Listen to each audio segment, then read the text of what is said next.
The charismatic and captivating UK debut Rock and Scissors has an engaging style reminiscent of UK favourites Ben Howard, Benjamin Francis Leftwich and Codeline. Although Michael shot to YouTube fame in 2012 covering hits by the likes of Radiohead, Lana Del Rey and Daft Punk, he was quick to put his own writing skills to use. Michael's debut LP secured #1 on Spot on the German album charts in late 2012, proving his talent competes with the standards of artists he famously covered. And we've got Michael on the phone here. Hi, Michael. Hello. Hello, how are you? That sounds good. Could you repeat that? Yeah, I send it to you. Yeah. Sounds really good. Yeah, I'm good. How are you? Yeah, I'm fine, thanks, Michael. How's Germany? Is it good weather? Well, it was a bit rainy today. Yeah. But we've had some nice days already. We've got some sun, and I think the sun's coming tomorrow. And it's quite warm. It's about 20 degrees, I think. Yeah. So yeah, we're looking forward to the summer coming up. I think it can come quite soon, can't it? So you grew up in Dollerup. Is that what I was wondering was when was the first kind of moment where you discovered and realised your love for music? Because you obviously have like a soul for music, and it's obviously a part of you. So I was just wondering when was that time where you realised that was your thing? I don't know if there was a moment where I realized that. It's just that I was always singing as a little boy. Yeah. I ran through the house and just sang the whole day, different songs from my favorite musicians. And back then I was also into soccer a lot. So the first years until I was 15, I was kind of playing a lot of soccer. And then when I was 16 and started posting my videos on YouTube, I, for the first time, realized that maybe music is what I should do also for a living. And I then finished school, and after that I got directly into the music biz. Yeah, that's right. Because you had lots of covers. That was your kind of thing. You had the way where you chose like a well-known song such as "Hey Ya" by Outkast. Yeah. And you kind of almost turn it upside down and create a completely new style of it. Was there any particular artists who kind of like inspired you to go for the music and to write and to come up with the kind of amazing music that you did? Was there any particular inspiration from anyone? Well, it was in 2006 when I first checked this YouTube thing, because YouTube was pretty new, and there was a girl from the Netherlands, and she was like doing music videos and covering songs, and I saw how many views she's got, and I thought I should try that also. And I started to like do a video every week of my favorite songs, my favorite artists, and got really big, and that was pretty surprising, and that was the part where I was thinking, okay, there are some people out there that like what I do, and I should probably keep it up, and I'm doing that nowadays also. And I've got my own stuff up now, and my second album is up and coming, and it's going really good, yeah. Yeah. Well, I was wondering about that, because you also write your own music. So I was wondering how that kind of works. Is it you who writes, or do you have like people who help you, or how does that kind of how would you? Well, I do it. Yeah, I do like most of the artists. I think I write on my own. I write songs with other people also. So there are a few co-writes where we are like 3 people and we write a song together. Or also I'm doing songs all by myself. So it's kind of a mixture. And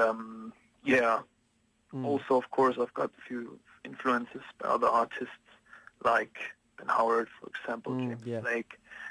London Grammar, I'm loving London Grammar, you know. Yeah, great band. Yeah, love them. I love them. I really love them. And, there are a few artists that are really inspiring, and mostly, that's the funny thing, they are from the UK, I think.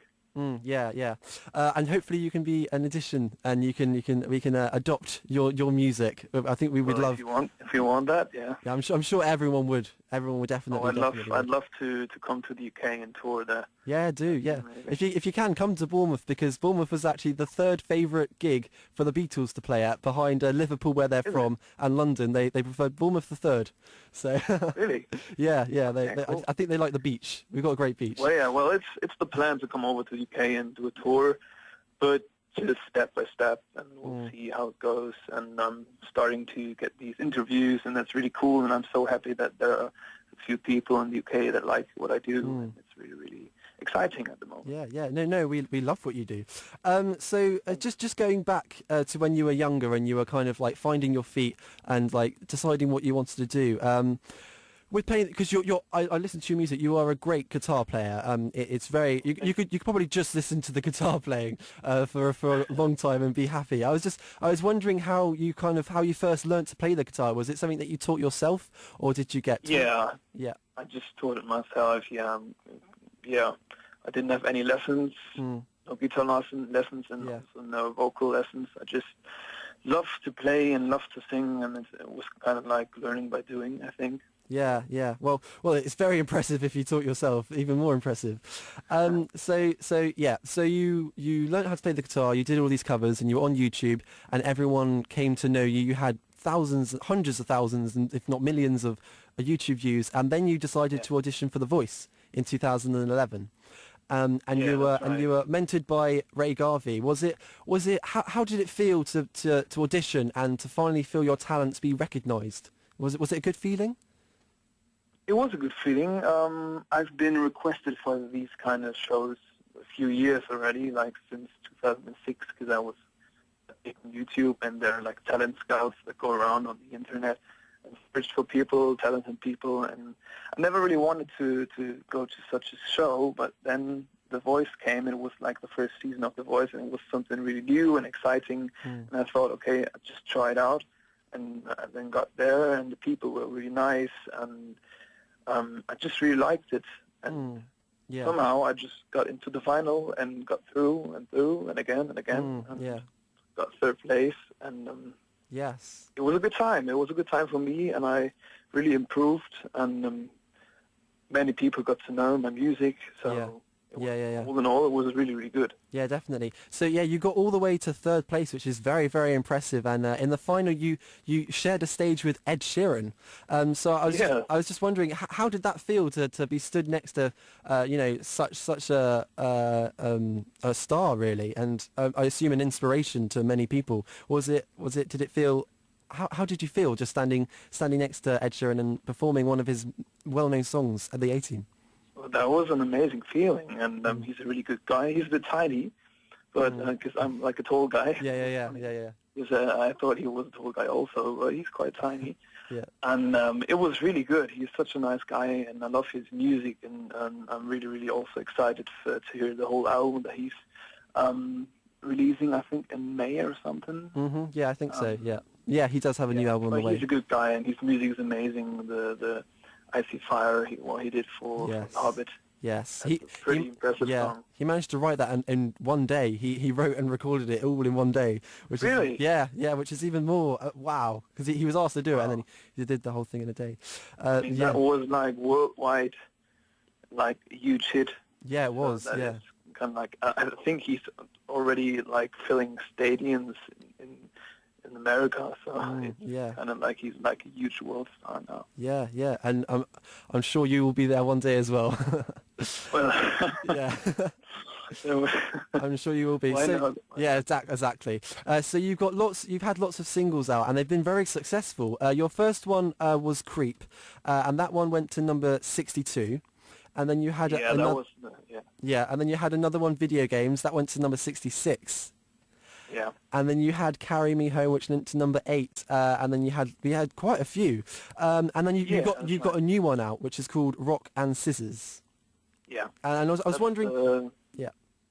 That's the news one, yeah. Yeah. I was wondering was there any kind of like inspiration behind that, or how did you come about writing and composing it? How did it all happen?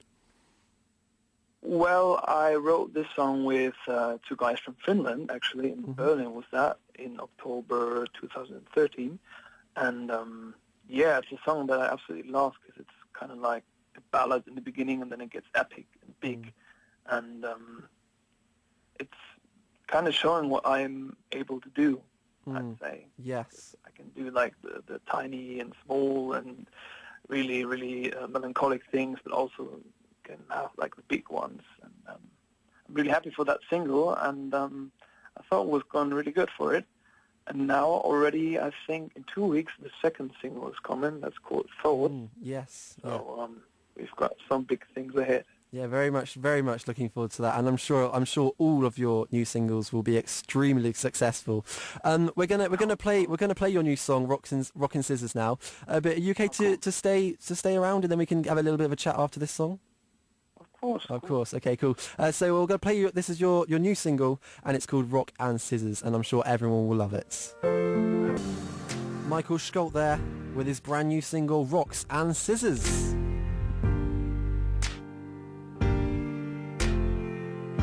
That's a great tune. And we still got Michael Scholt on the phone. Michael? Hello. Still with us. Absolutely. I can't get enough of that single right now. Can people buy that one on iTunes? Is it out Yeah, yet? they can. Yeah. Yeah. Michael Scholter, Rock and Scissors. Yeah, and they can go on there and they can look at all your other albums because you've got loads of different things out there. I've got loads of stuff. Yeah. Yeah, you got so many albums. I've just got them in front of me. You got All the Ways. You got acoustic cover albums. You have, and then your most successful album was Wide Awake, which went straight to #1 on the media control charts, which is very impressive. I was going to ask, is there any album which you feel that you're most proud of, or is that a tough question? This is a new one that is not released yet. It's going to be called The Rising, and it's coming in October. It's also the one that is Rock and Scissors on, and also the new single Thoughts. And the whole album is going to be released in October, and I'm really, really proud of that one because it's, as a young musician, as a newcomer, you're still developing a lot, and you get more styles and many other contacts in the music business, and you know more and more what you really want to do. And I think I'm at the point where I really know what I want. And so the new album is far, I think, the best one I did. Wow. And when's that one coming out? October. So we can look forward to that one, and I will definitely be publicising that for you, don't worry. So we got that to all look forward to. And is there any kind of, because as you said, like you were saying that you kind of grow with confidence as you go on, and you know more and more the kind of the style of music that you want to do. Is there any kind of particular style that you feel that you want to stick to, or like any kind of genre that you feel like that's your genre kind of thing, or do you think that you might kind of change genres as you go on? You might evolve kind of I thing. think I already did, kind of. I was quite poppy at the beginning, and now it's, I don't know what it is, alternative. It's a mixture between pop, folk, and a bit electronic things also. I don't know. It's different. It's difficult to say what genre. Yeah, it is. But it's a mixture, and I've developed in the last few months, I think. And I think as a musician, there are so many years ahead. So you might want to change your music style, like every album, probably. Yeah. Because I don't know if you've heard Paolo Nutini's new album, but he's very much. No, I haven't. I recommend it because he's definitely done that kind of evolving thing where he used to write very happy songs, and he's almost kind of changed his style completely into a more, dare I say, maybe political kind of songs, and really? Very, very, very deep meaning. So yeah, I'm sure as many artists do that, you will kind of change and evolve. It's still like a song about acoustic, or is it? Sorry, I didn't quite catch that. I think the bad signal. So is it singer-songwriter acoustic, or is it more electronic now? Well, it's kind of a bit of both. I think some songs are more acoustic, and then he's got other songs which are very, very with the full-on production, the whole big band and everything going on. But yeah, as you say, I don't think it is right to stick to one genre. It's good to have a mix and match. And anyway, going back to The Voice. I was wondering because you obviously went from, or maybe you didn't go from, being doing your YouTube covers in your room, and then you were suddenly on this big stage performing in front of all of these people. Was it a shock for you, or had you had like previous experience of doing gigs? So were you quite used to it? No, actually, no. I didn't play live at all before that. So it wasn't a shock, but I don't know. It was kind of like jumping into the cold water. But in a way, it was good because I was kind of sleeping at that moment. You know what I mean? I was like doing my music, but I didn't really want to go out with it. Yeah. But then all of a sudden I had to because there were like 5 million people watching. So that was the point where I suddenly kind of like awaked. Yeah. And that was a good thing. So from there on, I just played live a lot. Did like 50 concerts last year. Yeah. And I'm really loving it, staying in front of an audience and getting the feedback from people. And that's a really, really beautiful thing to do. Yes, and your mentor was Ray Garvey on The Voice, and Yeah, right. I researched that you toured with him for a long time. Is that right? Yeah, I was on tour with him in 2012, I think, in March and April. That was a good time because that was the first tour I was doing, and it was quite big already. So that was a really good experience, and it was really cool to have him by my side, kind of. He could kind of show me how to do it, and I was really thankful for that. Yeah, because it's nice to have that support, that rock. Yeah. So everything seems to be going very, very well for you. I was wondering where you think you might like to be in, say, I don't know, 10 years' time. Would you like your music to travel as far as possible and to as many people as possible? Is that where you kind of want your? Yeah, that's what I want actually. Yeah. Well, kind of another goal also is to like get a family. Children, of course. Yes, yeah. 10 years, I'm like 34, and maybe it's a good time to start with that. 10 years, of course. But also I want to do the music thing, and I hope that I'm successful with it, and that I can live from it. That's the most important thing. And that I still have people that want to listen to my music. You definitely do, yeah. Yeah. So, well, I don't know. I'm not thinking about that now. I'm doing really good now, and I'm really enjoying it. So I don't want to like keep in stress. Yeah. 10 years. Enjoy it as you are. Live in the moment, kind of thing. Yeah. That's right. Now I'm young, kind of. I just turned 24 2 days ago, so I'm still young. Yeah, you've got a long way to go, and so have I, so have lots and lots of people. So thank you very much, Michael, for coming on the show. It was a pleasure talking to you.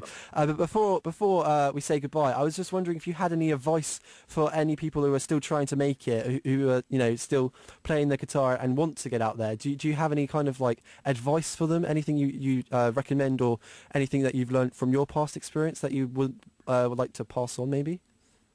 Well, it's what I already said, is that you need to just sing and you need to play. Learning by doing is a really good thing. And also what a good thing is going out busking. I did that, so going out on the streets and just taking in your guitar and then start to sing, that is really, really something you really learn from. So go out on the streets, busking, and just sing and sing and play. Keep doing it. Yeah. And you will really get better. Yeah, and I think another thing is to never give up as well. To never like let one rejection or whatever put you back, and then always to keep going. Yeah. Thank you very much, Michael. It's been a pleasure interviewing you. And so people can get your music on iTunes, and your new single, they can download it on iTunes. It's called Rock and Scissors. Yes. So people can do that, and they can check out all your other music as well. So thank you very much, Michael Schult. It's been a pleasure interviewing you. And I have great faith that the whole country will definitely know lots about you very, very soon. I hope. Yeah. Cool. Thanks a lot. Thank you very much. I'm going to play some of your covers now. It's one of my favourite covers that I'm going to play. It's your cover of Hey Ya, originally by Outkast. But I think your cover is beautiful, so I thought I'd have to play this. So here we go.